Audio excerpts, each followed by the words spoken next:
Selon vous, la décision du CSA est une décision politique téléguidée ? Bah pour moi, oui, effectivement, c'est une décision politique. On ne peut pas imaginer une telle décision de fermer une chaîne de télévision d'information sans qu'il y ait au minimum un aval du monde politique. Il ne faut pas oublier que quand même les membres du CSA sont nommés respectivement par le président de la République, le président du Sénat et le président de l'Assemblée nationale.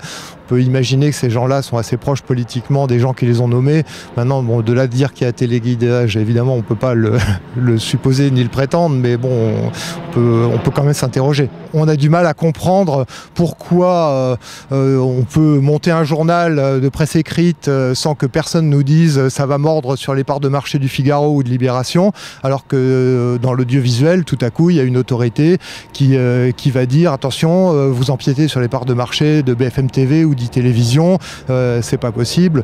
Je pense que c'est le téléspectateur qui devrait décider de la même façon que c'est le lecteur qui décide pour la presse écrite, tout simplement. On parle du rôle du CSA, il y a aussi les décisions stratégiques qui ont été prises par la direction du groupe TF1 avant, notamment le refus de passer au gratuit en 2005, puis en 2011.